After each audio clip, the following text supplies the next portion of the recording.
Good afternoon, everyone. Thank you all for coming to attend tonight's virtual town hall meeting on Bill 8, which is the bill to establish and create a Citizens Police Advisory Committee. I'll give everyone a little bit of background on the legislation, a little overview on the legislation, and then we're going to open it up for public comments after I give my council members a chance if they'd want to speak before public comment opens up. So the purpose of tonight's meeting is to receive feedback from the citizens of Harrisburg about Bill 8, 2020, which would establish a Citizens Advisory Committee known as the Citizens Law Enforcement Advisory Committee. The committee itself will be made up of seven members. The initial appointments of the members will be appointed by City Council and the mayor. And then once those initial terms expire of the board members, the committee would recommend the replacements for those members, and they'd be confirmed by council. The committee would also have two non-voting members, which would be the chief of police and the public safety chair. As far as the qualifications for the members of the advisory board, each member on the advisory board would be required to live in the city of Harrisburg for at least 3 years prior to being appointed. Each member would have to attend a ride-along at least one time a year with the police department. And they'd also have to participate in an orientation or either have participated in the Citizens Police Academy before they were appointed or after they were appointed. And then at least two members of the Citizens Advisory Committee would have to have some sort of experience in social services, human services, or be a licensed social worker. The committee itself would provide information gathering. They would gather, maintain, and summarize reports of public information and statistics regarding local law enforcement and one of the following categories: officer and supervisor training and education program options, the Harrisburg Bureau of Police published general orders and related policies, reports on law enforcement interactions with the public, citizens' complaint summaries and reports, and similar categories of public information on other law enforcement agencies. Let's see, go down a little further. The committee would hold meetings, they held at least one annual, quarterly meetings, they could hold monthly meetings that will be established by the committee when they convene. So that's the basic overview of what the Citizens Law Enforcement Advisory Committee legislation says as far as how many people would be on the board, what their main goal is. The goal of tonight's meeting is really to solicit feedback, see what citizens are looking for, what they like or don't like about the legislation. Some of the things that we've heard in some of the meetings held in the public or via social media or conversations with citizens, a lot of people are requesting things such as subpoena powers. They would like some more information to be put in requiring the members to have statements of confidentiality before they are on the board. So we're really here tonight to just get more feedback, have the conversation. Some ground rules for tonight. We ask that you limit your public comment to 2 minutes when you're speaking. Try to get your point across, be concise if possible. That way you are utilizing your 2 minutes in the best way possible and everyone will have the opportunity to speak. We ask everyone to be respectful. Please refrain from cursing because this is a public meeting. It can be being watched by children, anyone. So we just ask for everyone to be respectful, get your point across. We'll answer any questions we can. If not, we'll make sure we get back to you. And we're just trying to make sure we get all the feedback and get everyone's comments heard so that we can get it integrated into the legislation. A little background on how we got here to this point where we're at now. For years, we've been having conversations about an advisory or review board for the city of Harrisburg's police department. We've had legislation come forth in the past that wasn't able to make it up for a vote. We're trying to make sure that this comes up for a vote and that we really get something on the books that gets the job done. This is supposed to be a piece of living legislation. It's not an end all be all. We look forward to continue to progress and be reformed as policing continues to be reformed, as we see reform at the state and federal level as well. We look to continue to revisit this. So as far as the meeting tonight, I know there were some comments about the links coming out late, so I do apologize for that. Just for future, we will have a meeting next Tuesday, 6 to 8, the same time. The link will be coming out for that. That will be a virtual meeting, and we're looking to have one on August 18th as well.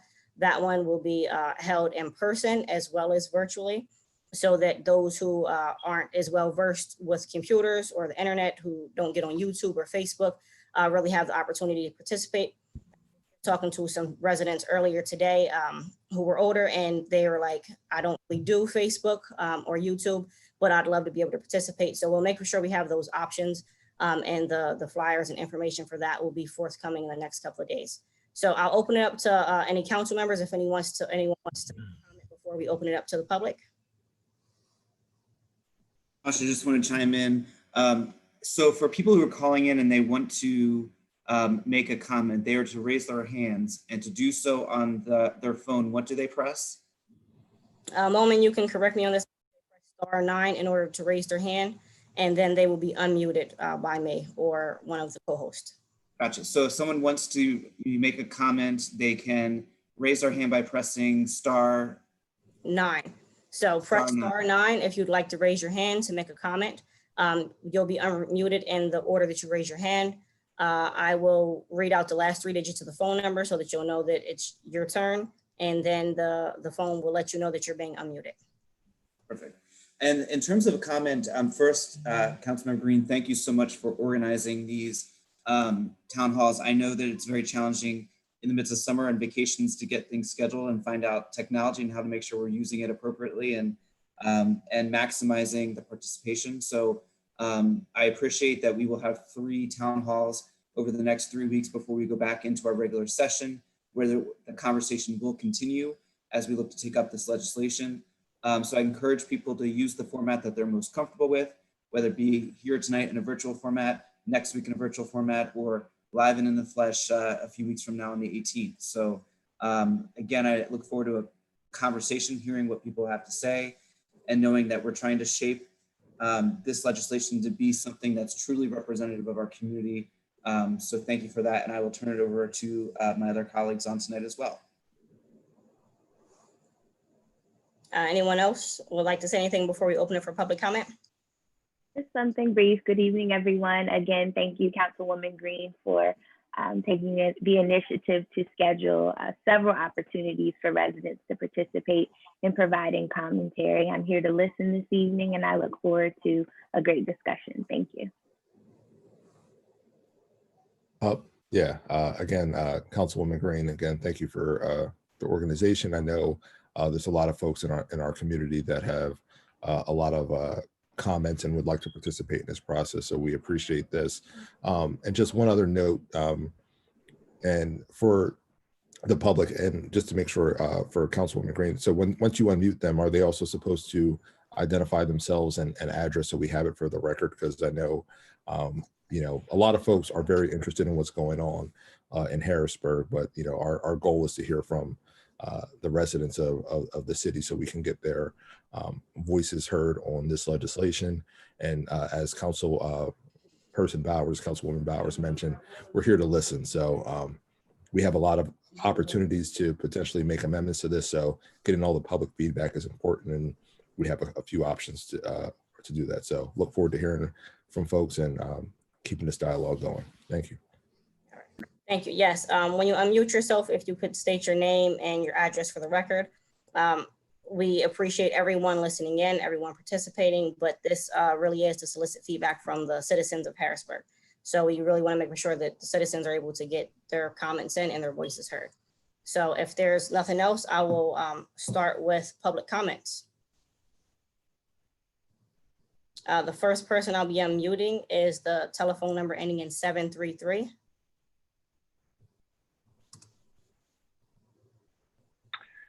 Hello there, council and residents of Harrisburg. My name is Robert Hayes. I live at 927 High Street in Harrisburg.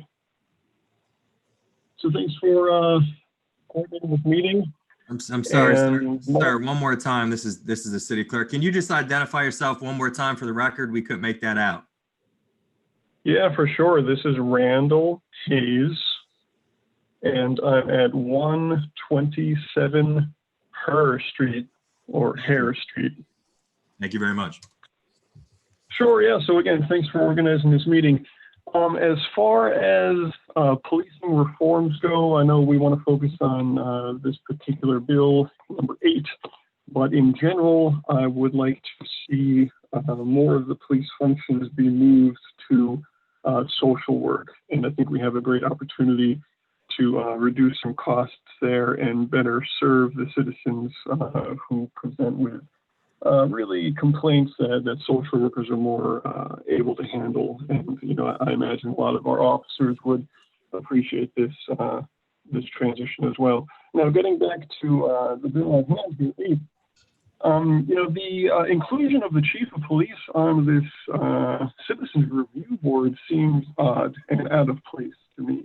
And I think that this points toward the need to have greater independent investigative power for this proposed board. And I could imagine a certain chilling effect if the chief of police is sitting on the advisory board, which is designed to potentially investigate actions of the police. And so I appreciate the dialogue that we're having about this reform, but yeah, I do not support the chief of police sitting on the Citizens Advisory Council. Thank you very much, sir. All right, the next caller that I will be unmuting is the telephone number ending in 341.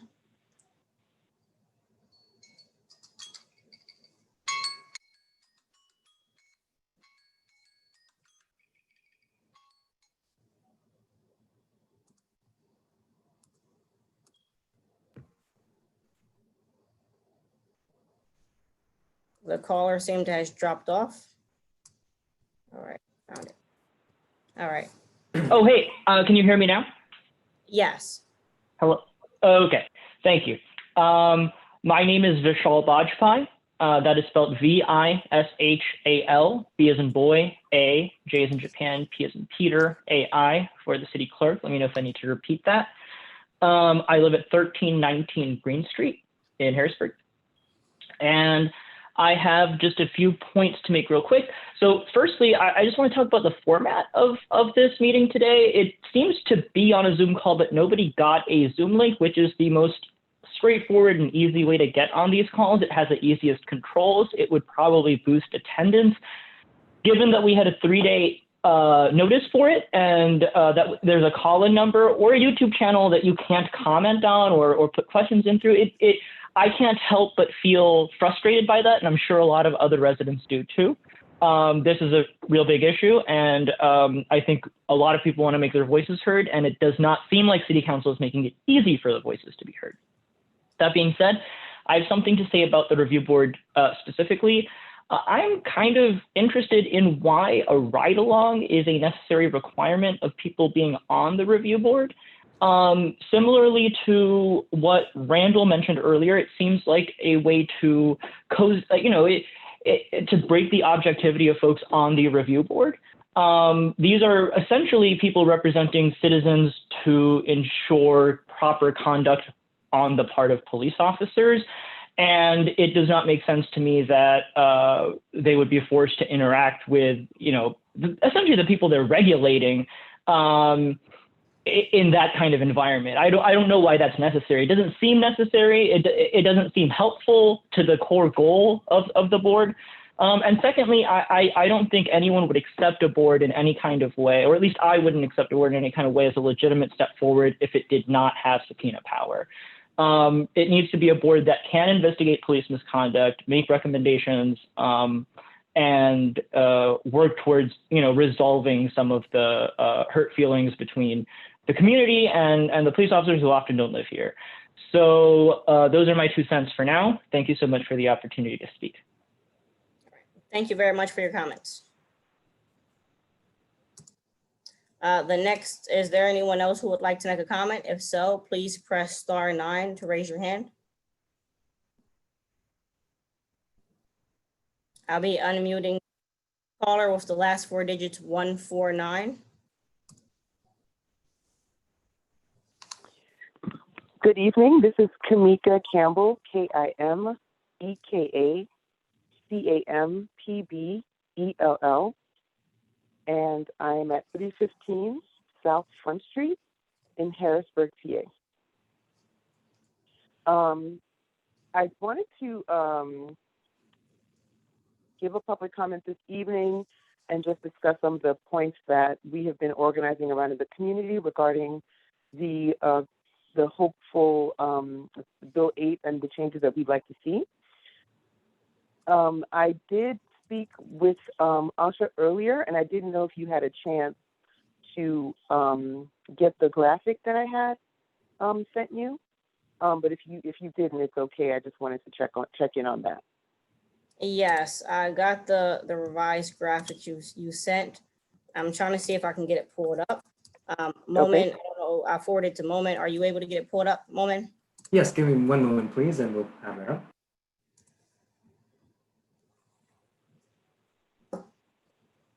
Well, while we're getting that pulled up, I do want to also comment on the format.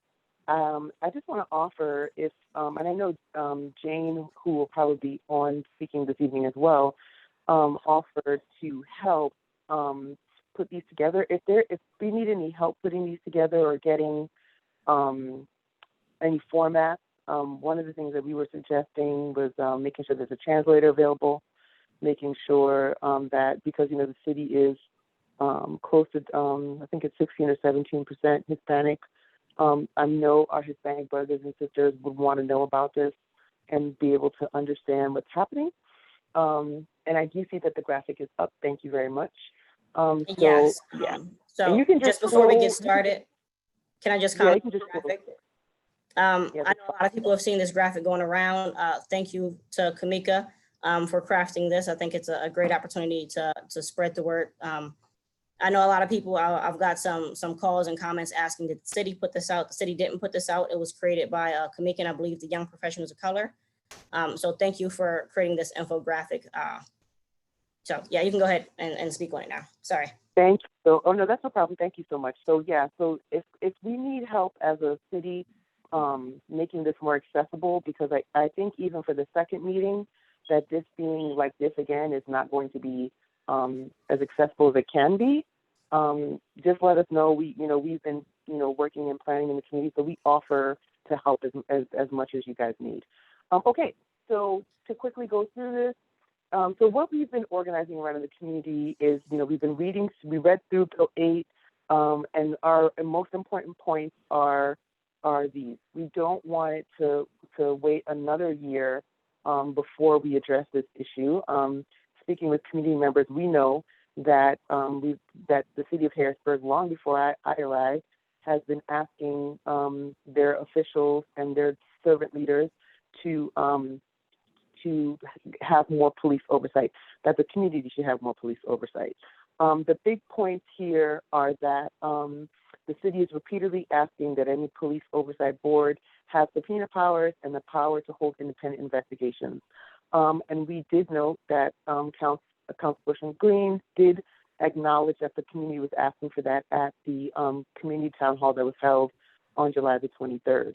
Some of the reasons we don't have that in Harrisburg right now, last year some of the legislation was introduced regarding the Community Advisory Council at the request of residents, even though the council promised to hold town halls and get public input at the forum last year called Addressing Police Misconduct. No progress was made and the bill was tabled. What we are asking for as residents, we actually held 2 workshops explaining to the community. They're available on the Young Professionals of Color page, on my personal Facebook page as well. We held 2 workshops explaining what a community review board versus a citizens advisory board would mean for the city. And our main points are these. We would like to see administrative subpoena power be crafted into this bill. We would like to see independent investigation abilities be crafted into this bill. We believe, we'd also like to see language around unobstructed access to police records, particularly so that we can determine patterns of misconduct. So we request, and finally, we request that the community has meaningful input into the forming of this board, particularly based upon this half and half idea that the mayor would get to appoint half and then the council would get to appoint half. We believe that because the council is the city council, I think is more representative of the people. Yes, the mayor is elected as well, but that we should have a mechanism so that the community gets to appoint a majority or gets input on a majority of the appointees. So those are the points that we're rolling with. And additionally, just as on a personal note, we've been talking, I've been talking to legislatures across the state and talking to police captains and chiefs across our area and here in Central Pennsylvania. And the time is now. We are sitting ripe for change right now. And I'm hoping that City Council can gain consensus to have a meaningful bill passed with meaningful input from the community. Thank you so much for letting me speak this evening. Thank you. I appreciate your comments. I spoke with Ms. Jane earlier today, and spoke with her about helping with organizing some of these future events. So I'll reach out to you as well to help get the word out and get these put together. Absolutely. Thank you. A couple of points. Last year there was a town hall hosted by, I want to say, Road to Go, that was on police reform. But there wasn't legislation that was introduced last year. I believe the legislation that was introduced was back in 2016. I wasn't on the council at that time. I believe Wes was, Ben was as well, so they would know the timeline a little more. So the last legislation that was actually introduced was back in 2016. And then there's been community conversations, but this is the first time since 2016 that legislation has been introduced to form this type of advisory board or review board or anything like that. Yep. And hey, Asha, just real quick, and I apologize that we do want to hear from the community, and I just wanted to make another clarifying point on that, and then Ben can correct me if I'm wrong. But part of what held it up back in 2016 when we were reviewing that was the chair at the time was working to build consensus between not only city council, the community, and I also make sure every time we talk about this, a shout out to This Stops Today Harrisburg, who had a very pointed plan on what they wanted to see out of a citizens review board versus an advisory committee. And we also couldn't get consensus between the administration, the DA's office, FOP, and council. So, it's been publicized in a few places that it was all council. I think there were members of council that wanted to move towards one thing, and we couldn't get consensus between all the parties that were involved. So at that time, it did stall, but we are revisiting that conversation. And as I'll point out again, at our town hall on the 23rd, the mayor said he'll sign anything that we send down. So it's incumbent upon us to work together, work with the community to develop a advisory committee or review board or whatever this piece of legislation is that is something that we all can work on. And there's going to be some negotiation, so it may not be all of what one party wants, but the goal is to build consensus around what we can get passed through council. So sorry for taking the time, but just wanted to clear that up. No problem. And I want to add to back in 2016, I think there really was an appetite on council to try to get something going. I think the major impasse was really between, and I'm not going to blame entirely the administration, but there was not any consensus between what council was talking about at the time, what the administration was willing to do at the time, and what obviously was already contracted between FOP.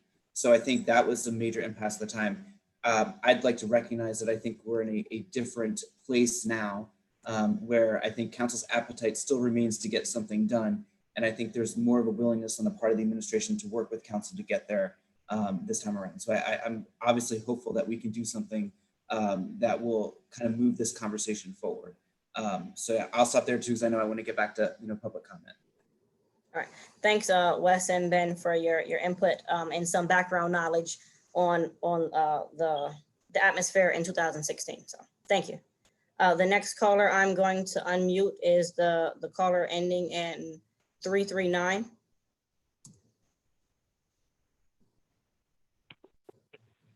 Hello? Hello? Okay, I just want to make sure I can be heard. Hi, my name is Brandon Basom. I live at 3022 North 3rd Street in Harrisburg, Pennsylvania. I was just calling in to, I guess, actually I got beaten to it by a lot of the callers before me, but basically reassert what we're looking for as a community. Reassert that we're looking for a board with some teeth, with administrative powers, with the ability to subpoena, the ability, a civilian review board, if possible, as opposed to an advisory board. And to also reassert what Kamika had said about the community itself having more say in who will sit on the board than the administration, the mayor, or even just the council members themselves, as the mayor and the council members work closely with the police force. And I think bringing in people who don't have such a professional closeness or interest might be more valuable. Aside from that, I just wanted to say on the record that I believe it was one of the last two city council meetings, Councilman Majors talked about how many police were on the force. It was about 130. How many were ideal? I believe the police said about 200, but they weren't even going to get to 150. I wanted to put out there that if we have 70 vacant spots and room in the budget for 70 officers, that means that we have a lot of room for maybe bringing social workers, mental health professionals, responders into our public safety program. All right, that's all I have. Thank you. Thank you for your comment. The next caller will be the number ending in 579.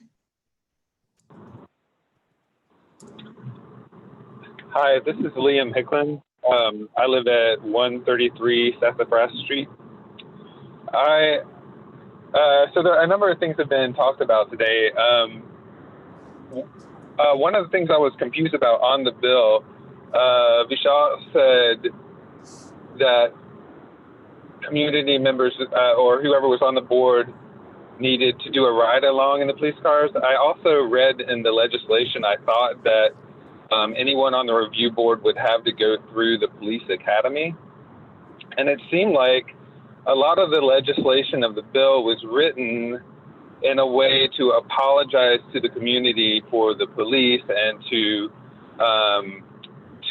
create a better environment for the police working in Harrisburg. It didn't seem to be very resident oriented. It seemed to be very police oriented.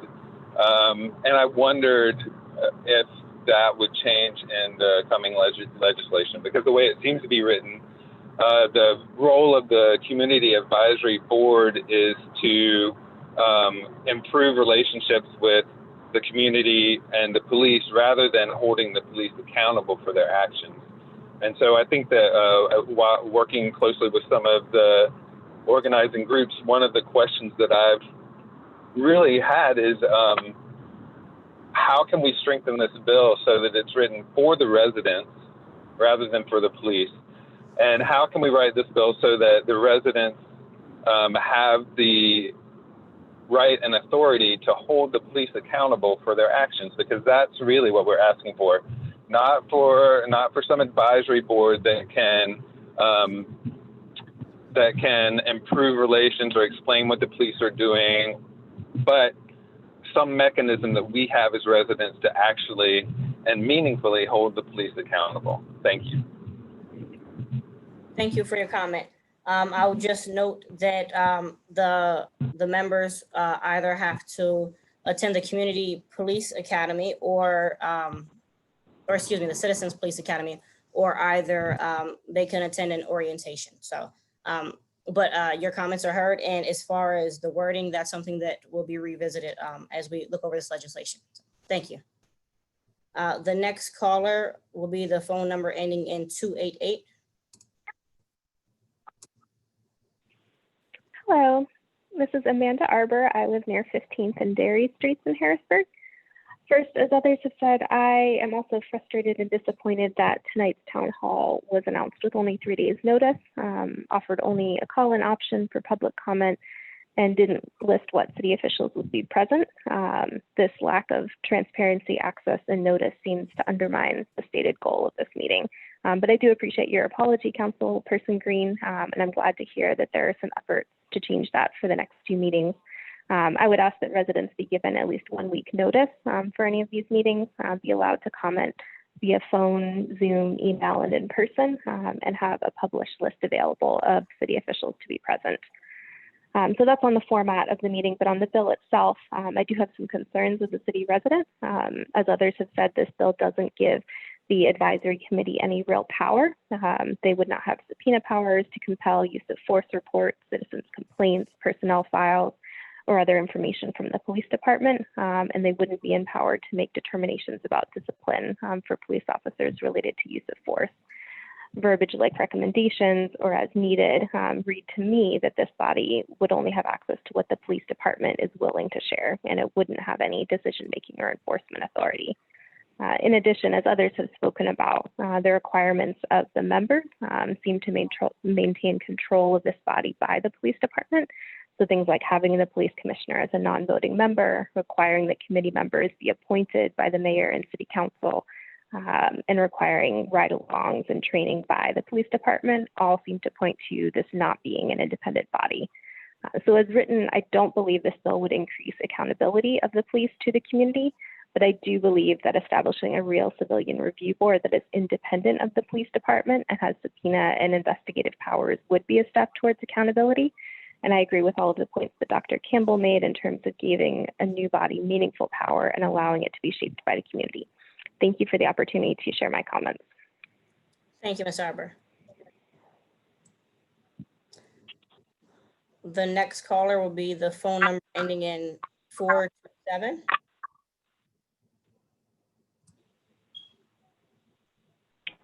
Hi, this is Julia Mallory, 2639 North 4th Street.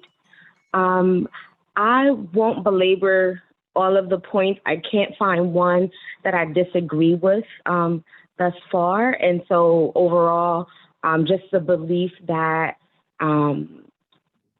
that this needs to be an independent body separate from the police, as well as making sure that citizens actually have power to bring about greater accountability for the police department. But lastly, the thing that I do want to say, and I think this has also been said, I think we have to be more mindful of the amount of time that we give for public participation.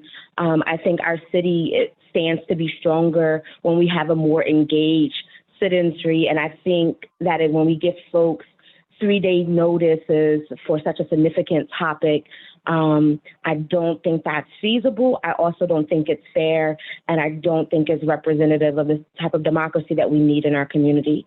Thank you. Thank you very much for your comments.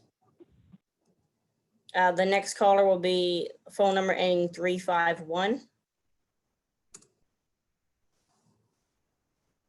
This is Vishal again. I don't think I put *9 in, but I will go. I just want to say then that, yeah, to reiterate what everyone else is saying, I don't think anyone's looking for an ambassador for the police department. I don't think anyone's looking for people to mediate disputes between the community and the police on behalf of the mayor. People are looking for a community-centered institution that holds the police accountable. So if there are going to be, and there should be, revisions to the legislation, it should be towards that goal. Thank you. Thank you again.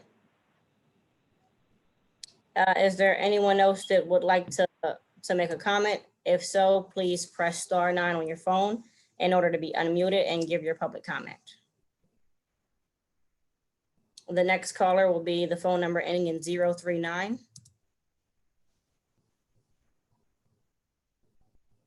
Hello, my name is Caitlin McDonough. I live at 214 Hillside Road. I, again, want to add my voice to the chorus of residents that are disappointed with the bill as it stands. I would add that my fear with an advisory board, investigative board, review board, whatever it is called, whatever the final iteration if it is going to be meaningful and have meaningful power, it is going to cost money. And that is, we don't need more money, more resources diverted away from our communities that are in such desperate need of more resources.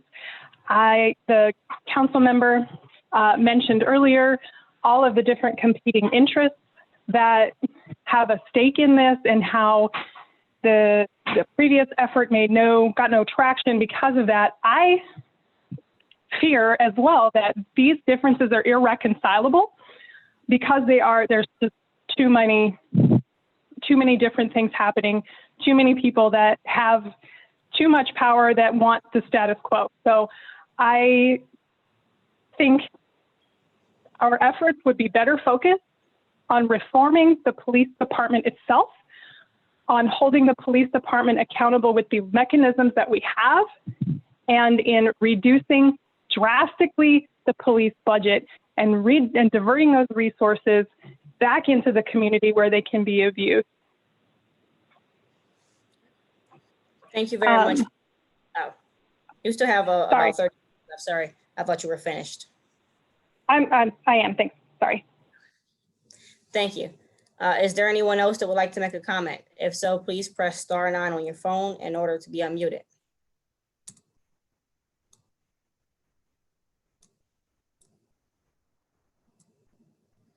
We have a caller with the phone number ending in 194.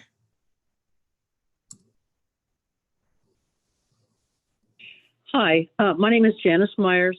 I actually live just outside of the city at 3335 North 2nd Street, Harrisburg, Pennsylvania, in Susquehanna Township, but I feel like I am a part of the city. I agree with most of the callers tonight that the advisory, the piece of legislation so far set up as an advisory committee is not strong enough, that we need a board that is an oversight board that can review the actions of the police when there is something that has been called into question about their behavior. We need to be able to address police misconduct. We need to be able to hold the police accountable for their actions.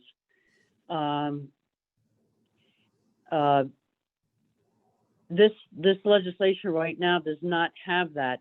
It also does not have administrative subpoena powers or the power to conduct independent investigations, which I think it should. I'm not going to repeat everything else everybody else has said, but I'm in total agreement with what most everybody else has said, emphasizing what I just said. So thank you very much for this time to comment.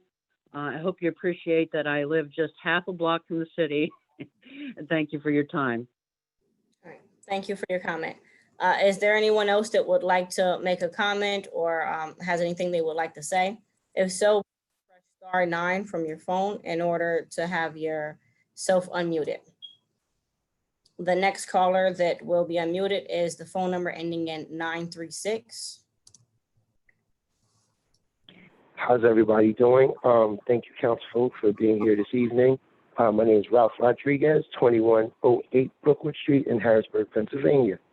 There's not much I can say to even touch. I mean, the great participants in today's discussion, and I appreciate and I also support all the ideas that were stated, so it's no need to really compile on those sentiments. But what I do want to say is that Bill 8 of 2020 just needs to be fair. So the same way the people of the city are being held accountable when they do things wrong, let's just think of the word fair for a second.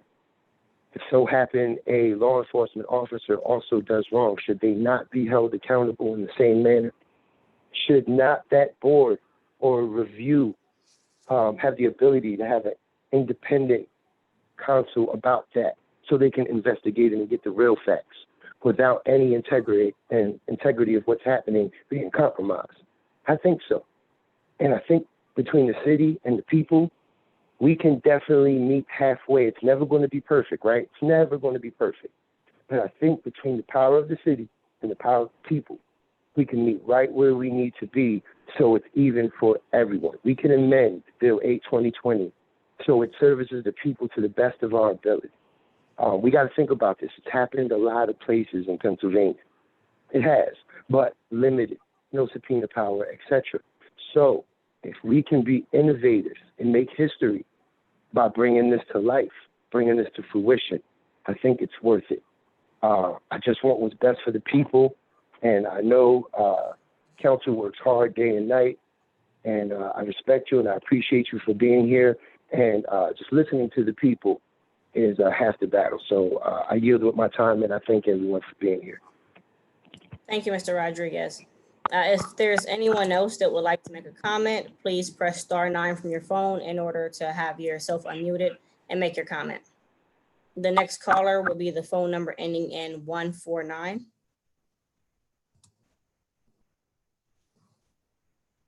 Hi, this is Kamika Campbell, 315 South Front Street. One thing I did want to highlight too in this process is, as we were having conversations with city admin, with the mayor, with different council people, one of the things that was highlighted was that the mayor said out loud in front of everyone at our town hall on July 23rd that he would sign anything that comes before him from city council. So we have a real opportunity here, because what I realized when in talking to different parties is that the blame just gets shifted from city council to the admin, from admin to city council, from city council to the admin. So now that has been laid bare so that everyone can understand what that looks like. And we as citizens are willing to negotiate, work with, but we just don't want to hear that excuse anymore that it's city council's fault or was the mayor's fault. We want meaningful legislation for the community. Thank you. All right, thank you, Ms. Campbell. If there's anyone else that would like to make a comment, please press *9 from your phone in order to have yourself unmuted. As we're waiting for more people, I just want to say thank you to everybody for these comments so far. We are listening to everything that's being said. We're cognizant of it. So please don't feel like your voices aren't being heard. They're being heard. We are working and doing our best to make sure that all the different ideas make it into the legislation, and that also what we put forth is something that's able to be enforced and that doesn't violate the law or contracts or anything. So we are doing everything we can to make sure we get meaningful legislation put on the books that gets the job done. Once again, if anybody wants to make a comment, please press *9 from your phone in order to have yourself unmuted. The next phone number that will be unmuted ends in 292. Hi there, my name is Rachel Goad, G-O-A-D, and I live at 500 Graham Street in Harrisburg. I would just like to reiterate what a lot of other people have said, that I think it's really critical that this board reflect the community and allow the community to a venue to hold police accountable. At this point, there is no such venue, and the community sorely needs it. Thank you. Thank you very much for your comments. If anyone else would like to, please press *9 from your phone in order to have yourself unmuted. The next caller that's going to be unmuted is the phone number ending in 367. Hi, my name is Rachel Peacock. I live at 1710 Fulton Street. My comment is that I am upset that, one, this was given out 3 days before the meeting, as other folks have stated previously before me. I would also like to reiterate all of Dr. Kamika Campbell's questions as well as comments that were put in, and reiterate what V. Shaw said, and as well as what Julia Mallory and the Rachel God before me. This whole bill is not reflective of what the community wants. I mean, you're getting calls in, you're getting comments. We have to comment through this telephone system, as opposed to comments, you know, as in a live person. When we had the meeting, I want to say about 2 weeks ago, I haven't seen any real change effective since then. So how does this board plan on, you know, assuring the people that you truly do care about us and that it's not just some, you know, like roundabout, like horse and pony show where it's like, oh, look, we care. We put in this crap bill, even though this crap bill has so much, you know, little lines in order to essentially disinfect it. Like, we have to do ride-alongs. We have to go to the academy. Like, one, ride-alongs in a COVID-19, you know, pandemic is not safe for the people. Also, as well as going to the academy, that is not safe. I mean, how sterile is that now? What do the numbers reflect in regards to that? Am I being cut off? Is that why it's binging? No, okay, it's my binging comment. as people are calling in, and it's binging from my computer. Okay. So I thought it you was still a have trouble. time. So I'm just curious, like, how will this bill be, you know, amended to really reflect what we have going on? Because right now you can want to be on the board and on the advisory board, but right now it's not safe. So the whole purpose of this is to protect the people, right? And to make sure that police are being held accountable. But the measures that you put in order to be on this board are now, you know, putting your life even in more risk. So if you're a person of color, particularly a Black woman or a Black man, and you're doing this, you could die just from being around police, or you can die, you know, from COVID, from exposing yourself, or you could get your family exposed. And that concludes my statement. Thank you. Just want to go ahead. respond really quickly to that. I'm sorry. So just to give some background and understanding of how this is working, this was a bill that's been in the works for quite a long period of time.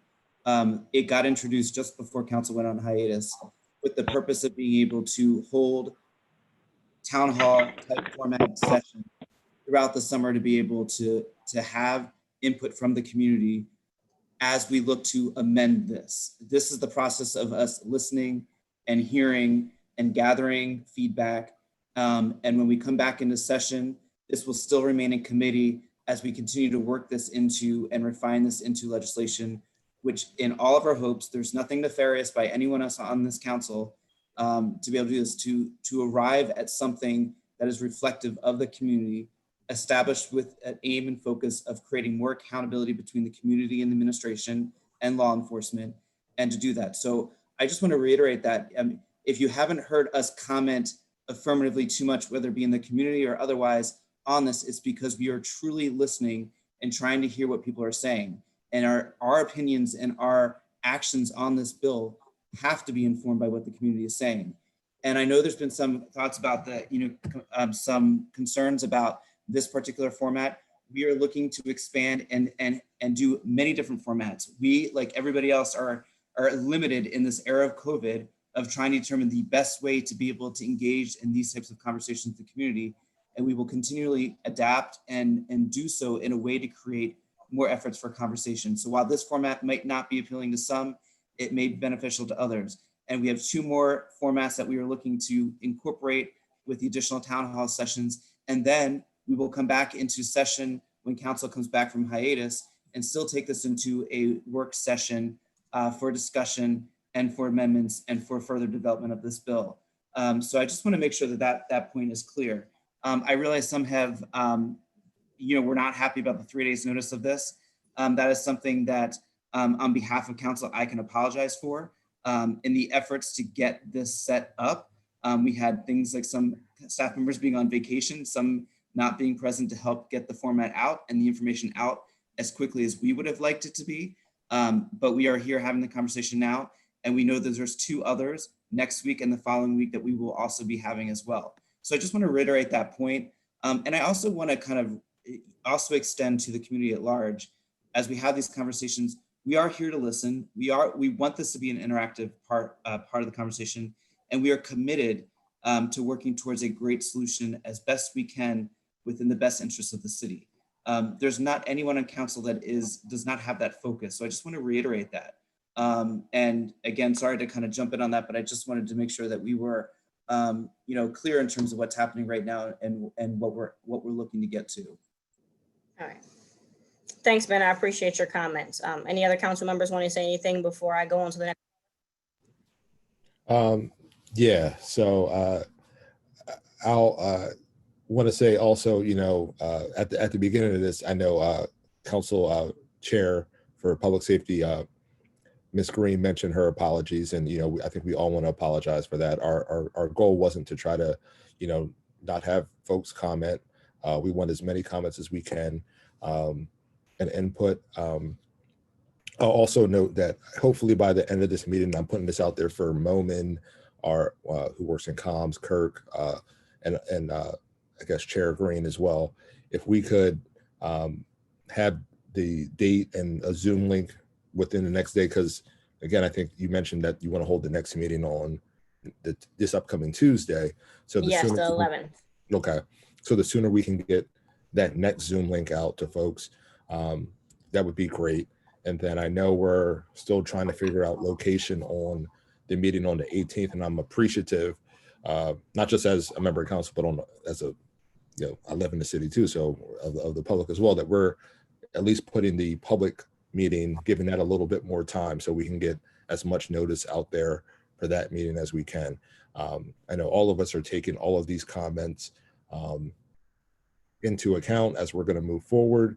You know, I think, you know, several of us are, you know, we're here to listen. So, you know, I know, you know, speaking with other members on council and other people, that we have some ideas as well. But first, we want to hear from you before, you know, to make sure that our ideas are also reflective of where members of our public want to go. And then we also have to ensure that there's we strike a balance between, you know, what the public is saying, what is happening right now at the state legislature with some of the bills that they're passing, and whatever's going to happen at the federal level. So we want to hear from you, but we're all trying to figure out how to balance all of this moving forward. Thank you, Councilman Majors. I'm going to open it back up to public comment. If you have any comments that you'd like to make, please press *9 from your phone in order to be unmuted. The next caller that's going to be unmuted is the phone number ending in 448. Hello, this is Corey Dupree. My business operates out of Harrisburg. My address is in Palmyra, 607 West North Ave. So I just wanted to first foremost say thank you to members of the community as well as the council members. I think that has been reiterated by Ralph, Mr. Rodriguez, and Dr. Campbell, that this is the prime opportunity for Harrisburg to really spearhead an initiative that is much needed, and some points of emphasis focusing on transparency, as well as focusing on continuing to listen, but really being action-based, as we're all here to try and find quote-unquote common ground. I think that this is the prime opportunity to do so, and just once again, thank you all for your time. But I think that we have a real opportunity here to take advantage of what's given to us and really be a prime part of history, for lack of a better word. So those ends my comments. Thank you, Mr. Dupree. If anyone else would like to make a comment, please press *9 from your phone in order to be unmuted. The next caller that will be unmuted is the phone number ending in 66.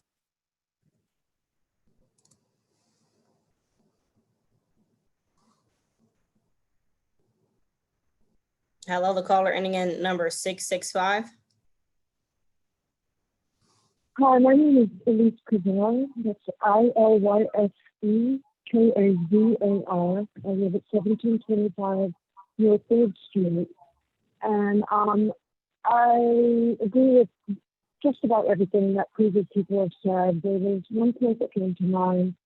I see the bill as written as basically putting the advisory board to work for the police in the role of ambassadorship between the police and the community.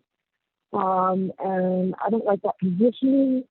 However, I think there's one thing, the intent behind that is a good one, and that's to establish trust in both directions between the community and the police. But the bill, as it's written, I don't believe would achieve that. So this works back to all the comments about giving the board administrative subpoena powers and stronger powers for conducting investigations and so on. Somebody, a previous commenter mentioned that this could entail cost, and I would just ask people to consider how they measure cost. Do we measure cost just in terms of dollars, or do we measure cost in terms of impact on the community and the opportunity to improve the whole show for everyone? Thank you for letting me comment. Thank you for your comment. If anyone else would like to make a comment, please press *9 from your phone and you'll be unmuted and able to make your comment.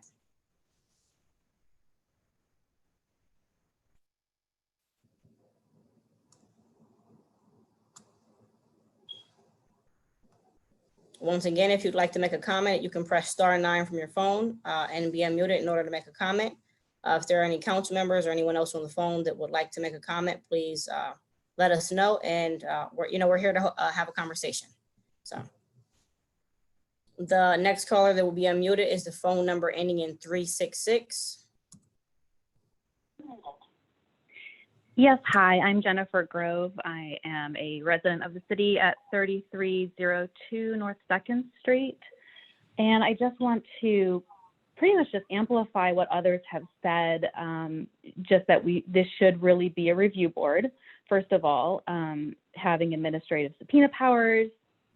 Also agree with the fact that the board should have the ability to conduct independent investigations. I also want to add, I'm not sure if anyone else said this, but I know this has been said in the past, that the board should have access to police records. Also, I wanted to make a point. I know a lot of people have said this already, but how important it is that residents of the community who are most affected by this, as well as specifically communities of color, specifically Black members of our community, we really need to find out a way to get those voices heard and the needs of those communities heard, as well as all community members. But that should be of utmost importance, not catering to the police department. And so I do want to make that statement. And I also do want to just go on record as saying, I also agree that the meetings should be accessible. We should be given enough lead time. I think a week is good, more if possible. Also, I just want to say it is 2020. We should have multiple ways to be doing this. Zoom is a great platform. A lot of people are using it now. You can have translation services offered through the Zoom calls. And also it gives people multiple ways to provide comment in the chat, as well as by commenting directly on the Zoom call as well. So I just wanted to put in a plug for that. And I appreciate the time, and I appreciate all the council members who are here tonight. Thank you. Thank you for taking the time to comment. The next caller that will be unmuted is the phone number ending in 596. Hello, my name is Danny. I'm a city resident at 4th and Riley Streets. I'd like to echo comments saying that meetings should be more accessible in general. I believe we'd heard about having town halls and public comments since Bill 8 was being discussed and written and introduced, and heard about this one in about 3 days' notice. I think we could do a lot better there. And then also to echo that the board needs power. We already have the ability to have anger and outrage and to express public distaste for police abuses. That's something citizens can already do. You can organize that a little better and you can put it on a board, but that's not really any different, especially as the bill is written, which seems to be to launder policing without actually changing it. So the board needs power because we don't have that direct oversight over the police as citizens. We elect our city government, which has some oversight, but we don't have that. And if the power that we give to the city is, from our consent of the governed, we need to have consent over how we are policed and if we are policed and where we are policed. We don't get that direct say. So if you're going to make a new body, it doesn't give us that say, then it's pointless. Thank you. Thank you very much for your comments. Once again, if anyone would like to make a comment, please press *9 from their phone in order to be unmuted. The next caller that will be unmuted is the phone number ending in 812. Hi, my name is Alexandra Sheriff. My last name is Shirreffs. I'm a city resident. I live at 931 North Front Street.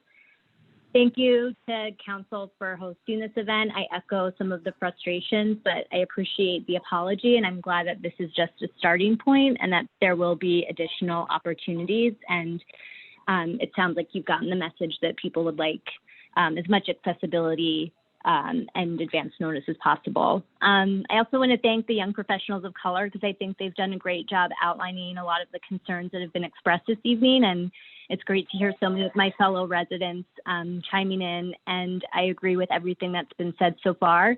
I would definitely like to see more clear language in the bill that gives authority for this committee to have both review and subpoena power. I agree with one of the comments that was made by the caller 2 people ago, that she stated that, you know, the seats on the board should be really represent communities, especially those that have been disproportionately affected by policing. I would like to see involvement of people who have been involved in the criminal justice system, or people who have had interactions with police represented on the committee. And I know some comments have come up around the training and the fact that it seems biased towards training people to understand the police better. I would like to see training on community issues so that people who are on the board can understand some of the social issues in our city that affect crime or that intersect with crime, issues like addiction, poverty, homelessness, and racism. So kind of adding that into the training orientation for these board members would be appreciated. And I know it's not related to the bill, but I also echoed some of the comments that any underspending that was earmarked for personnel be diverted to social services or social workers. Thank you again for giving residents the opportunity to voice our thoughts on this matter. Thank you for your comments, appreciate it. The next caller that will be unmuted is the phone number ending in 321. And once again, if you have a comment that you'd like to make, press *9 from your phone in order to be unmuted. Hi, my name is Michaela Moritz, and I am at 238 Hamilton Street in Harrisburg. And I wanted to thank everyone at the meeting tonight and all of the comments that have been made, and to agree with the many comments that have been made by my fellow citizens. And also say that I really agree with the work that Harrisburg young professionals of color have done, and thank them for that work.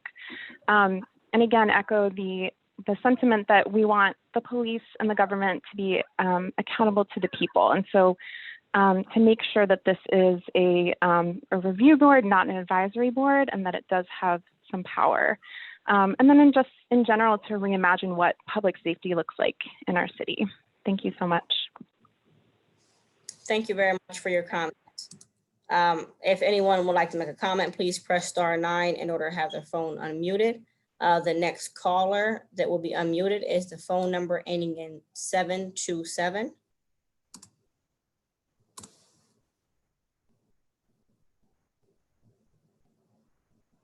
The caller ending in 727, you are unmuted.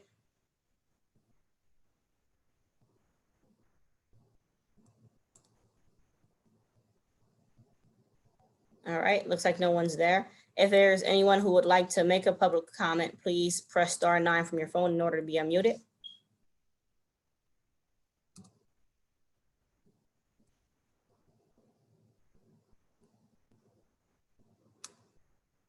The next caller that will be unmuted is the phone number ending in 877. Hi, this is Molly Harrigan. I live at 200 Burbeck Street. Really just wanted to go on record to reiterate a lot of the points that I'm hearing on the call. I agree with many, and also I'm very thankful that Harrisburg young professionals of color have led a lot of the discussions within the community and helped us understand what's up for discussion and possible to create. I agree that having the police chief on this board sounds quite strange, and really want to reiterate the fact that this should be a citizen's ability to check the police rather than more of the advisory, and not really acting as an ambassadorship towards the police. And also echo that the board should have independent investigative power and subpoena power. So not much more to add than what's been said, but really appreciate this opportunity to comment. Thank you. All right, thank you. If anyone else wants to comment, please press *9 from your phone in order to be unmuted. I'd just like to reiterate that there will be at least 2 more town halls held within the next coming weeks. The next one will be this coming Tuesday, August 11th, from the same time, 6 to 8 p.m. It will be held virtually as well. We'll look to have it on more platforms to make it as accessible as possible. But just, getting the word out now, we'll make sure we get the links out as soon as possible. But just to, kind of put in your calendar that the next meetings will be the 11th of August and the 18th of August. The one on the 18th of August is looking to be held in person. The location is to be determined, but it will likely be at Reservoir Park. As soon as we get the confirmation, that information will be sent out as well. So again, if anyone would like to make a comment, please press *9 from your phone in order to be unmuted.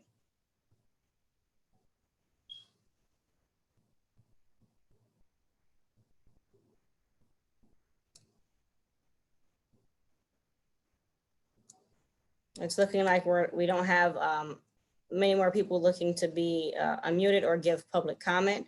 I'll still give more time in case anyone would like to raise their hand and be unmuted.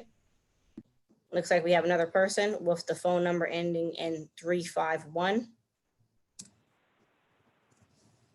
Hey, this is Vishal again at 1319 Green Street. I just had to speak more than anyone else. So I just want to comment on the budget thing that a lot of people are talking about. It would be expensive to have a review board with teeth, but as other people have mentioned, there is a lot of money in personnel spending that isn't actually being spent. But I'd also like to say that it is so much more important for us to spend money to make sure our communities are safe from abuse from the police than it is to spend money on the police militarizing with more gear or, with whatever else the police would like to spend it on. So, if there had to be some amount of money we spent on the police, I feel like myself and many of the other people I've spoken to would rather have that money be spent on institutions that could actually check the police, check their abuses, and ensure that the community is safe from police overreach and police misconduct, than that money being spent on hiring more police officers or buying them more weapons or whatever have you. Thank you. All right, thank you again for your comment, Rashad. The next caller that will be unmuted is the phone number ending in 679. Oh, hi, this is Jane Buckwack. I live on Market Street in Harrisburg. And so first, of course, I want to thank Councilwoman Green for getting this together. And I have to tell you that I am so encouraged by the comments that I have heard so far. Well thought out,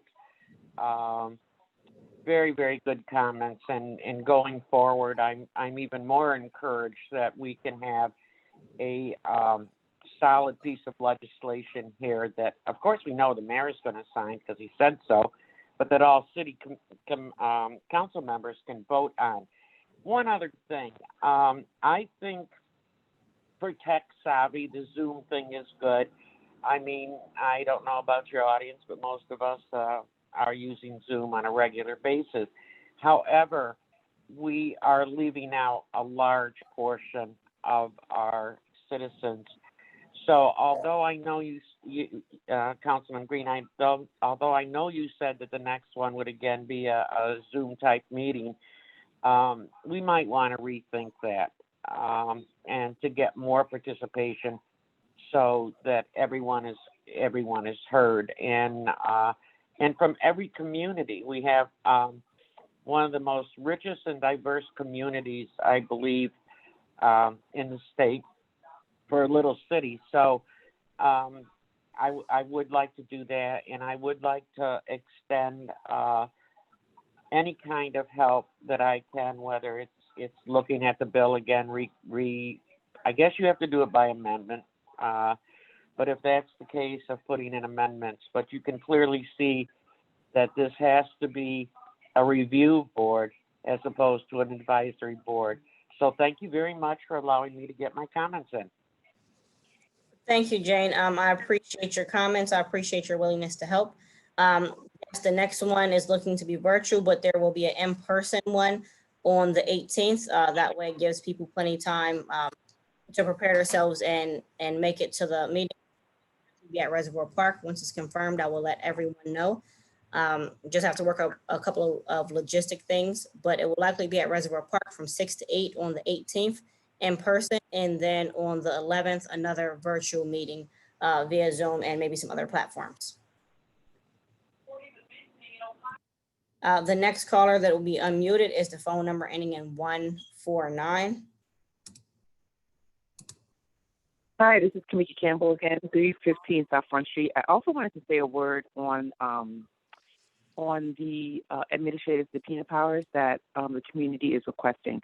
So we have heard a lot from the city solicitor, Neil Grover, I believe his name, that this is something that may or may not be able to be done. So I just wanted the board, if they are able at this time, or the council, if they're able at this time to give us any insight into what he had brought before the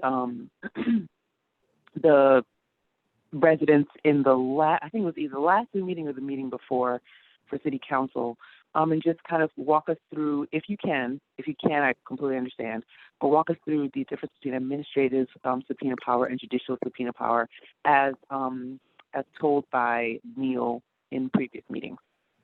All right, so Neil's on there, so I'll let him speak to it a little more because he is the solicitor for the city, and I'm not well versed on all the legal aspects of it. I believe when it comes to subpoena powers, one of the problems was that the committee is and has to be a part of the city of Harrisburg, which will be the entity, and the subpoena powers would become gray just because the police department is a part of the city, the board is a part of the city, and therefore the city would be subpoenaing the city. But I will let Neil talk to the difference between judicial subpoena powers and administrative subpoena powers and everything as far as subpoena in this legislation. Thank you, Councilwoman Green. I've had some technical difficulties getting on here, so I'm doing this by a cell phone at the moment. But judicial subpoena power is a separate and distinct animal from an administrative power. Council and the mayor are not vested with judicial powers. There are other agencies in the state that the very process of enforcing subpoena after it issues, literally you have to open a new case in front of a local court to enforce each subpoena because they don't have judicial powers within the agency. There are some agencies that have what seems like judicial power because they have other regulations over third parties that they regulate, and so they have leverage over those third parties. But purely to subpoena someone or some entity requires you to go to court with that subpoena for enforcement. And that's essentially what the difference is. Council and the mayor don't have judicial authority. It's a separate branch of government in our system, and that's where you go. Administrative power for a subpoena is there, and when it is used, it is typically used to subpoena a witness or a third party as opposed to the entity itself. I mean, here, the city would be, as I think Councilwoman Green put it correctly, would be subpoenaing itself to turn over its records to a board of the city. That is, the essential sort of legal conundrum with the issue. So they can issue a subpoena.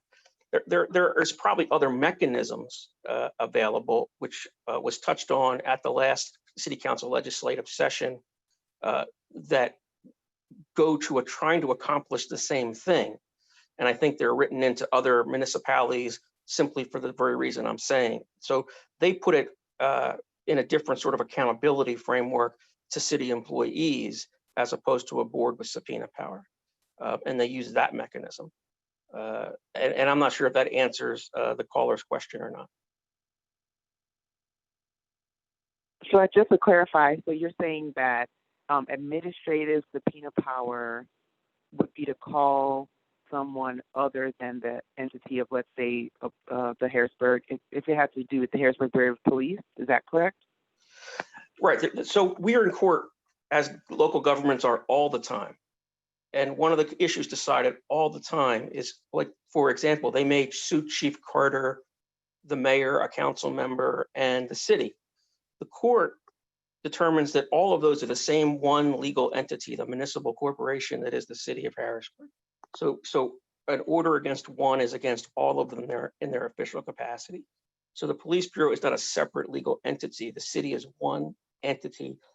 People hear the phrase, when you say this, when the courts say a legal person and it includes a corporation, it's the same concept for a governmental entity like the city of Harrisburg. They treat us as a person who can be sued or sue, and it's one entity. So administrative power is granted to local government by state law, but judicial power is not, because of the way of our constitutional structure. So that's why, because it's the same entity, you'd be subpoenaing yourself. I mean, that really is the very pragmatic point. And it can be added. I am one who believes that reform legislation should actually reform. And I don't want to pretend that it's something that it isn't. And that's what my obligation is when I'm speaking to council and the public, to lay out what the framework problems are when we are trying to put legislation together. Thank you so much. And so you mentioned there that there could be other mechanisms of possibly getting the kinds of information that the public may be understanding would be had by having administrative subpoena power. What would be those other mechanisms? So in the last city council meeting, it was specifically raised about, I think, Bristol Township down in Bucks County. They hold the police chief there with certain obligations under the ordinance to respond and to appear, as opposed to by subpoena. Now, they're different in the sense that they're not a split part of government where there's an executive and legislative branch. So most municipalities of Pennsylvania, that's a mixed thing with a board, whether it's a board of supervisors or a board of commissioners, or a city council that has a mayor on it. But in their legislation, the commissioner, the chief of police, has to account to them under the ordinance for information and report to them for information. And it comes with the obligation of the job. So it's really almost a personnel type of control to try and have the police chief and their management staff hold the police officers accountable by holding the management staff accountable to the governing body. Thank you so much for that explanation. Thanks, Neil, and thanks, Kamika. Appreciate your comment. I'm going to unmute the next caller, which phone number ends in 483. Hi, good evening. This is Pam Parson. I live at 18th and Holly, and I have really been thinking a lot about what creates an open environment for people to be able to comment, and also thinking about the communities that are often heavily policed. And one of those who is not represented here tonight, nor is it in the bill anywhere, is our communities of immigrants for whom their first language is not English. I'm not aware that any of the materials that have come out about the bill or in advertising the meetings have been in Spanish. I am not aware, correct me if I'm wrong, that there is an interpreter available tonight if someone did call in Spanish. And I'm also concerned that if someone who was an immigrant who experienced police brutality, police overreach in some way, would not feel comfortable in this process in making a complaint or bringing it forward because of the city's continued cooperation with ICE. So those are just some things I would like the council to consider going forward, some things I think we need to think about in creating the bill. Thank you. Thank you very much for your comment. If anyone would like to make a comment, please press *9 from their phone in order to be unmuted. We do have another caller with the last 3 digits of the phone number being 727. I'm going to unmute you now.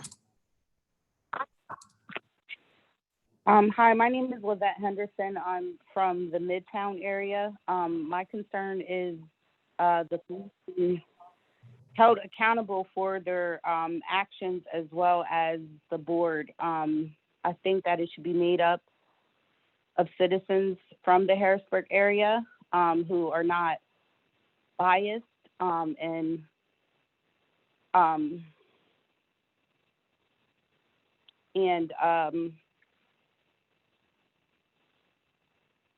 because the trust is already with the police. So if you have people on that board who are a part of the police, then it doesn't make sense for the board to consist of the police. Thank you very much, Ms. Henderson, for your comments. Appreciate it. The next caller with the phone number ending in 579. Hi, this is Liam Hicklin again, 133 Sassafras Street. One of the things that I'm a little concerned about is when, I think it was the work meeting, I forget the date, but Mr. Grover, the solicitor, brought up some objections to having administrative subpoena power. And his assertion in that meeting was that the information that we would want is already public. I just wanted to kind of ask about that and maybe challenge a little bit. I know that you can get some, or you can request information through the Freedom of Information Act. I also know that those requests don't have to be granted. And so one of the current concerns I know that we as residents have in the formation of this board is that there is some real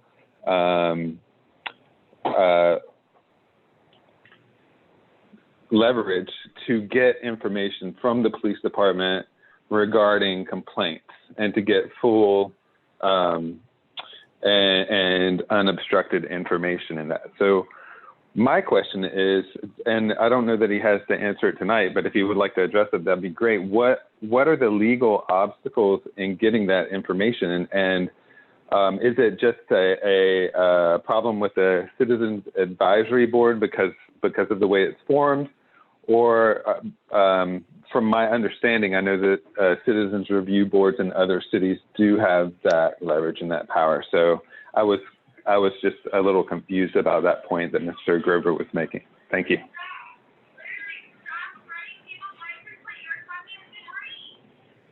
Thank you for your comment. Neil, I don't know if you wanted to respond to it. If not, I can respond to it in part if you wish, Madam Chair.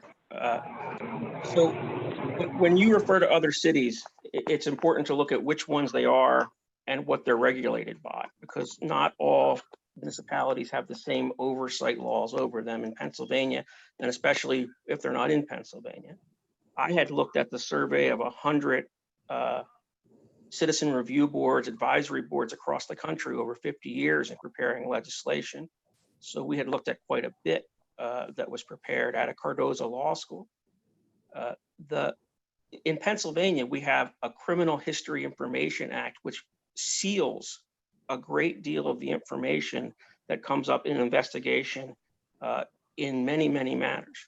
We have separate laws that seal records if a minor is mentioned or part of the investigation.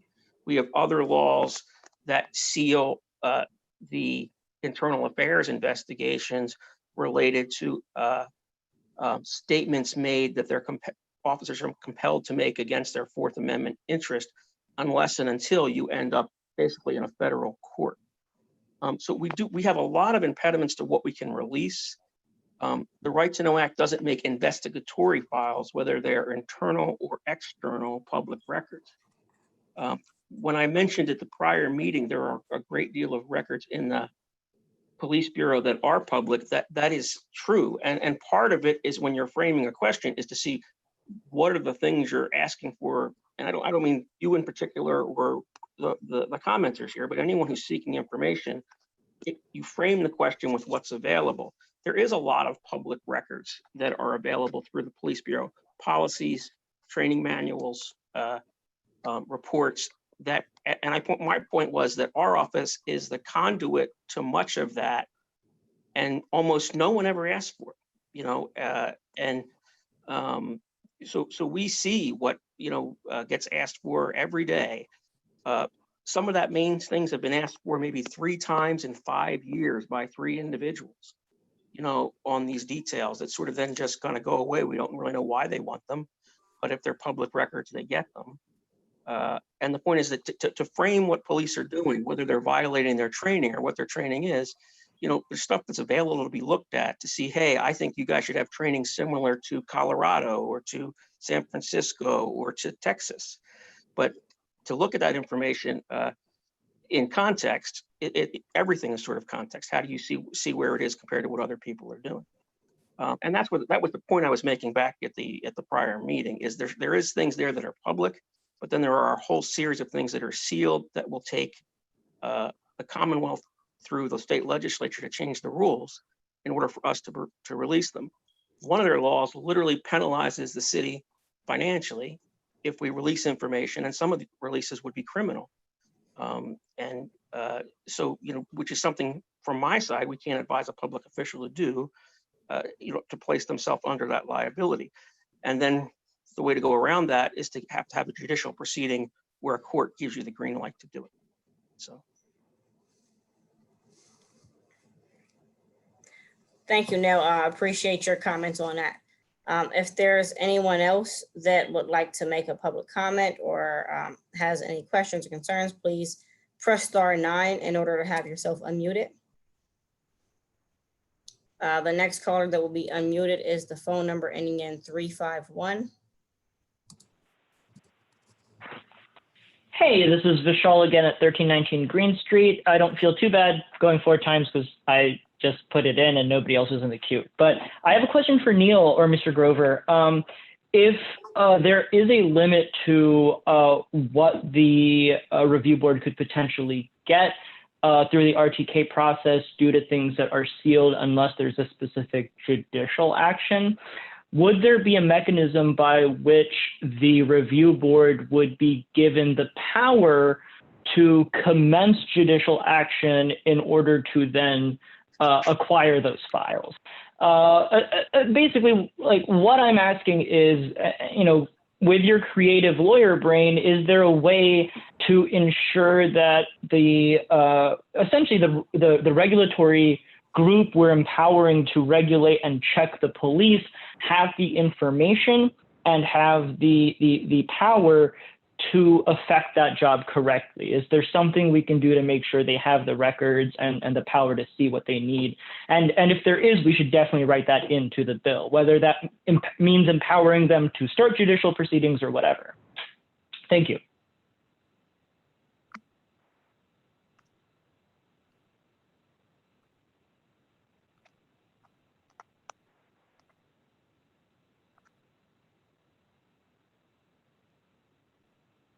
Apparently I was muted. I don't know if you want to respond to that, Neil. If not, we'll see if there are any other questions from callers. I can't really respond to it because they're asking to put a creative thought to how to figure out a way around the law. And I can't say that I know that's impossible, but I have not found a way to do it that doesn't violate the laws it's written right now. Which is part of why I talked about accountability and other methods sometimes will reach the same effect or try to. which some townships have tried in Pennsylvania. All right. Thanks, Neil. If anyone else would like to ask a question or make a comment, please feel free to dial *9 from your phone in order to be unmuted. And then also just another reminder that another town hall will be held next Tuesday from 6 to 8 virtually, and then one will be held on the 18th of August, which is the following Tuesday, and that one will be in person, and it looks like it's going to be at Reservoir Park, and we'll get all the information out. Both meetings will be from 6 to 8 p.m. The next caller that I'm going to unmute is the caller with the phone number ending in 039. Hello, this is Caitlin McDonough again at 214 Hillside Road. In thinking about the issue of right to know request records information, I was just wondering, is the collective bargaining agreement between the city and the FOP, is that public information? If so, where might one find that information? Thank you.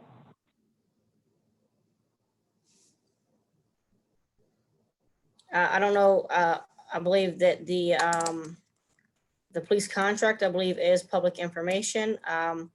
Neil, would you be able to direct where they could find something like that at? Sure.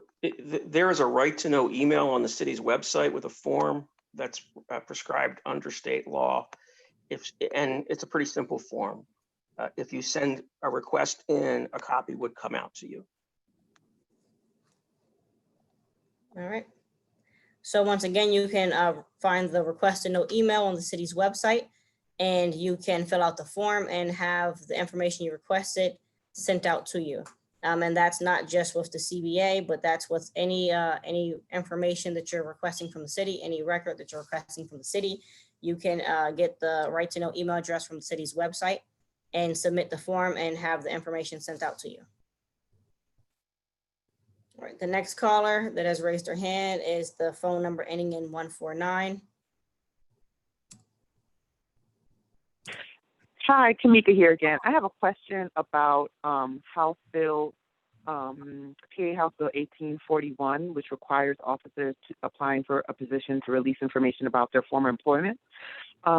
Is that something that the city has taken into consideration? And is that something that we'll be implementing going forward? That I would have to take time and look into a little more. It's not something that has been proposed to be implemented as of right now, but we can check into that more and see how we can use that in our process. Thank you so much. Hey, just real quick. So I believe, and just let me double check to make sure. Yeah, no, so that legislation just passed here recently. So it's a state law. Compliance with that law is required within, so it took effect immediately. So we're going to have to, so it would be in effect as a state law, since, you know, the city is a part of the Commonwealth.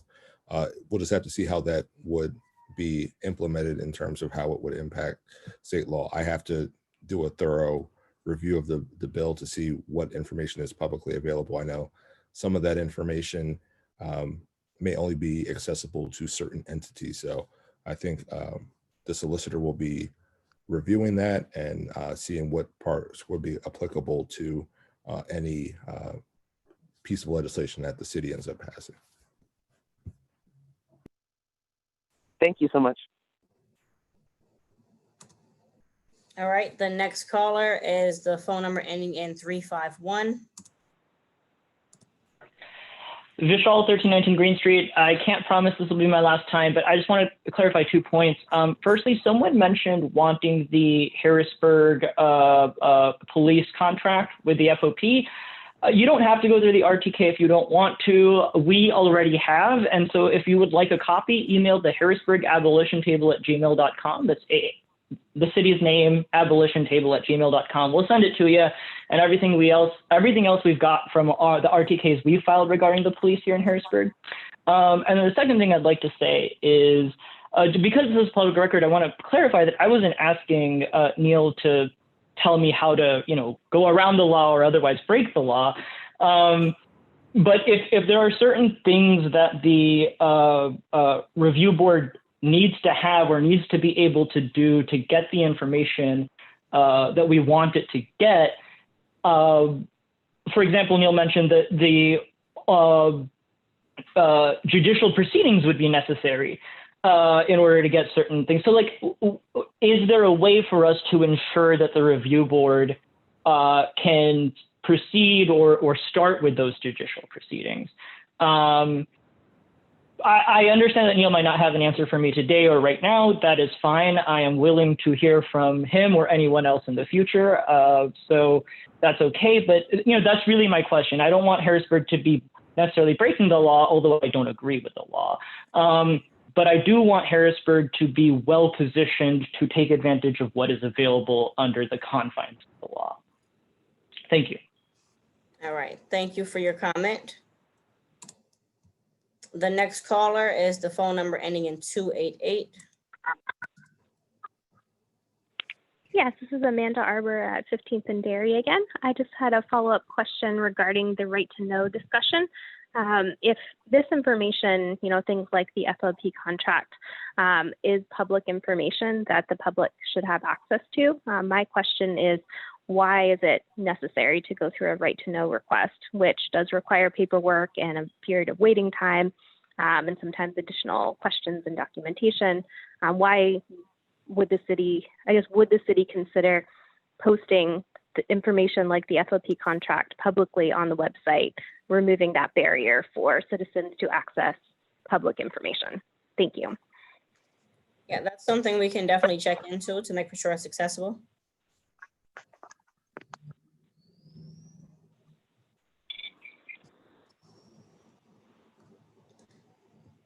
The next caller that I'm going to unmute is the phone number ending in 367. If anyone else would like to get in the queue, please press *9 in order to have theirself unmuted. Hi, this is Rachel Peacock again. I live at 1710 Fulton Street. I'd just like to submit one more public comment. I am a Black woman and I live in Harrisburg. Statistically, even though I am a veteran, I am more likely to be shot by the police. And when you make these decisions, it affects me literally personally. So I need to make sure that this review board has my best interest as well as the other Black women and other Black and people of color within the city. Because for right now, it just appears to be a horse and pony show. Thank you for your time. Thank you for your comment. If there's anyone else that would like to make a comment, please press *9 in order to get into the queue and have yourself unmuted. We have about 17 minutes left. So if you have any comments, please, let your voice be heard now. Also, just another gentle reminder that another town hall will be held this following Tuesday, this coming Tuesday from 6 to 8 p.m. It will be held virtually as well.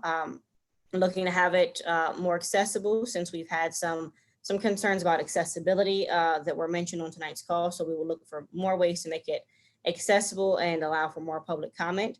And then also there will be an in-person meeting that will be held on August 18th. It's looking to be at Reservoir Park from 6 to 8 p.m. And we'll get the information for both of those out to everyone as soon as possible. Once again, if you want to make a comment tonight, please press *9 from your phone and we will get you unmuted so that you can make your comment and let your voice be heard. And we'll address any questions we can at the time. If not, we'll make for sure that we take note of it, address what we can, and get everyone's voices heard. Any concerns that we can address in the bill, we'll make for sure that are addressed in the bill. Just another little recap of the way the process works. So as we listen to public comments, we will look to incorporate them in the bill through amendments. That's the process in order to make changes to this bill would be to amend it. I know earlier there was a comment from a caller concerned that there had been many comments made over our hiatus and they hadn't seen any of them placed in the bill or any changes made. With City Council being on hiatus, we can't make amendments to the bill because we're not in session. We go back into session. Our first meeting is August 25th. So that's in 3 weeks, so 3 Tuesdays away. will be our next city council meeting. And that's the first time that we would be able to make any type of changes to the bill. So we're trying to gather information now. We're trying to get as many public comments as possible so that we can make for sure the bill supports the vision of the citizens of Harrisburg, and that we can get the changes that we need to make made, and that the bill that we put forth encompasses everyone's vision, and is also addressing the points that need to be addressed through the formation of this advisory or review board or whatever comes to fruition at the end of this process. I just want to make it known that this is a process. This bill isn't an end all be all. We're working through the process to make for sure we can get the best legislation possible and get it passed. So if anyone else would like to make a comment, please press *9 from your phone in order to raise your hand, and then we can get you unmuted. If any of my other council members would like to make any comments, please feel free to unmute yourself and make your comments. We've got about 15 minutes left in this town hall. So.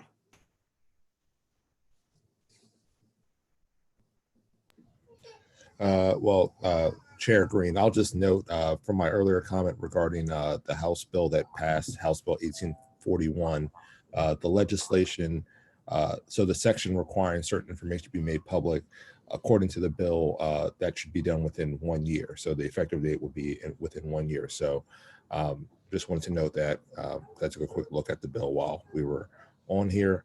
But as you mentioned, we'll have additional meetings. We'll have additional meetings here coming up, I guess this coming Tuesday and then the following Tuesday. And look forward to being able to work with you. And I don't know if are we making changes to the format? And if so, are we going to be able to publicize those shortly, since we have a few days until the next meeting? All right. I'll be speaking with our communications manager to see what other options we have and get the information out as soon as possible. I believe we will use a similar format and then maybe look to open up other channels. That way it's not confusing.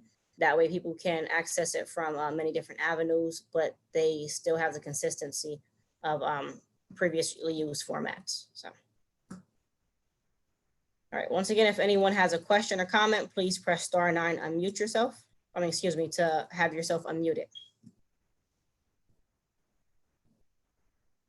All right, so if we don't have any more questions, we'll look to wrap this up.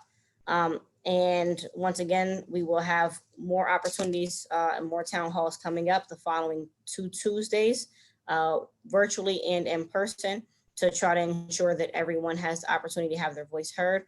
Please spread the word. We'll be getting infographics and flyers put out on social media and looking to put some out in a physical form as well so that everyone has access to it.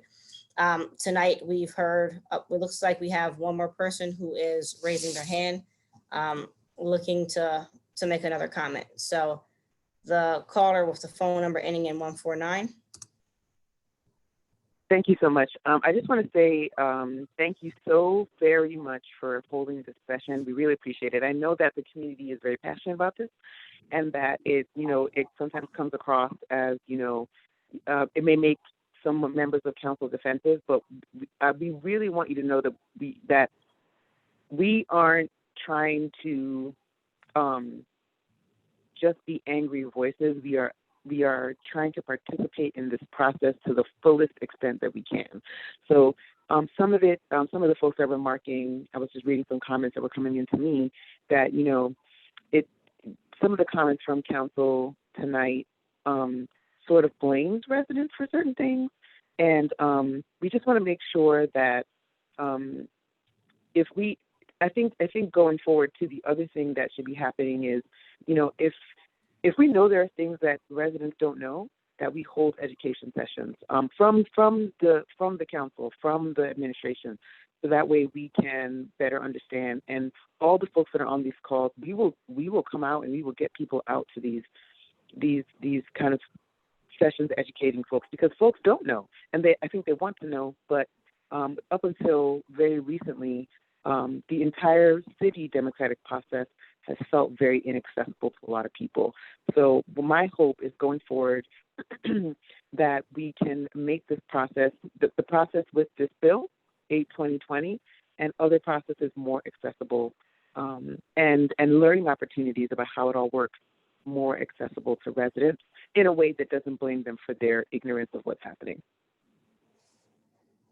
Thank you for your comment. I know myself, and I don't mean to speak for my fellow council members, but I think I could feel pretty confident in saying that myself or none of the council members tonight had the intention of blaming anyone, not the residents or anyone, for lack of knowledge or any part of the process. The purpose of tonight wasn't to cast blame or anything of the sort. It was simply to hold a conversation, a public discussion where we can just hear everyone's concerns and opinions.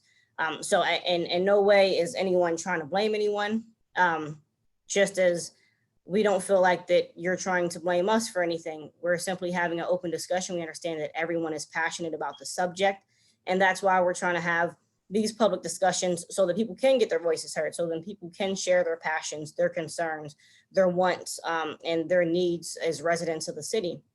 And that's the entire purpose of this process. So if anyone felt blamed, my apologies, but I didn't see that tonight. But I understand that, everyone's opinion is their opinion, and, things can be perceived many ways. So if anyone felt that way, my apologies. Once again, I feel confident myself or any council members had the intention of placing blame on anyone. Tonight was simply an open discussion, a town hall where everyone could feel free to have their voices heard, be respectful of one another. I'd say tonight everyone was very respectful. Everyone kept their comments concise. And I thought that it was a pretty open process of being able to answer questions that we were able to answer, take comments, take notes. I've got plenty of notes for tonight that we look to incorporate and make for sure are heard in this bill. So I'll open up to any other council members that would want to say anything to that point. Thank you. I just wanted to take a moment again to thank everyone who participated this evening, whether you took the initiative to call in to have your comments added to our public record, or those that are viewing via YouTube Live. We certainly appreciate your participation in any way, in shape or form that it comes. I think we all share a common goal, as Councilwoman Green stated, of ensuring that this bill and this committee or board, whichever it becomes, really serves the best interest of the residents of the city of Harrisburg. It's not our intent to be defensive in any way. I think our goal was really just to ensure that we provided clear background of how we got here, and some of the definitions of things that were maybe a little misconstrued through another outlet. But again, we are all in this together. I guess that's the buzzword now. But we really do have everyone's best interest at heart, and we look forward to the next two town halls, whether virtually and a physical meeting. So thank you again for hosting, Councilwoman Green. Thank you, Councilwoman Bowers. Anyone else would like to make any comments? The only thing I'll mention is, so I know we are receiving the comments, via this call, but are we still open to receiving written comments for folks as well? I know, just trying to make sure that those are still available, and if so, I guess for the next town hall and then the preceding one after that, if we just put an email address that folks can submit their comments to. Yes. So for the next town hall, we'll make for sure that we have the availability of submitting written comments to be read into record. I wanted to make for sure everyone had the opportunity to verbalize their comments so they can put the inflection where they wanted it to be, and really put the purpose behind and their voice behind their comments. We will allow for public comments via email, so I'll make for sure that that's on the next flyer. And then just to make for sure that everyone knows that when we come back into session, it's not like we're coming back into session, this is being voted on right away. There will still be time for public comments. There will still be time to speak on it. It's not like we're trying to sneak this past or get it, have some town halls and get it thrown on the agenda and passed. So we'll make for sure that when the time comes that it is put up for a vote or even put back into committee, that we have ample opportunity to discuss it there, and that we advertise it so people know that it's on the agenda, and they can come out and participate that way as well. So yes, we will make for sure we have the opportunity for written comments next time as well. Okay, great. And then I see a hand raised. I don't want to take too much time, but I know there was also a lot of conversation about translation services for our flyers and for the meeting. So I don't know if it'll be available for the next Zoom, but are we going to be looking into that, and then potentially for and also for the meeting on the 18th? Yes, we'll definitely look into that and see what we can get going, what opportunities are available, what options we have. So I'll speak with our communications manager to see what options we have, because I think that is very important. We do have residents in the city of Harrisburg who are bilingual, and some whose English isn't able to voice their concerns via phone or written response. And so we need to make sure we have the availability to participate in multiple languages.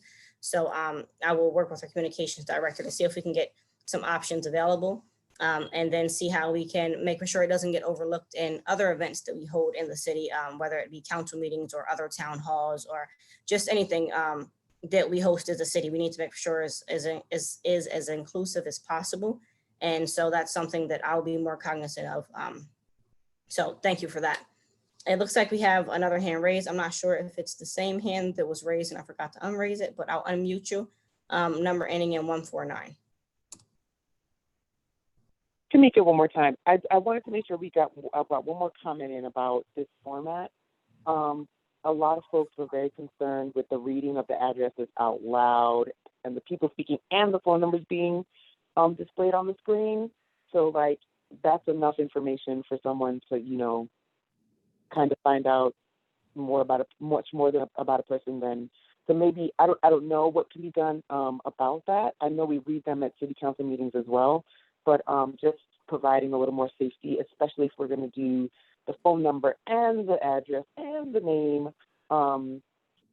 just providing a little more safety for residents in this format. All right, thank you for that concern. When residents give their address, there are some residents, and you do have the option to just say like the street or the area in the city that you live. It's us just asking that the comments be limited to residents of the city of Harrisburg, since those are the constituents we represent, and that's the constituents that the legislation will be directly affecting as immediate residents of the city of Harrisburg.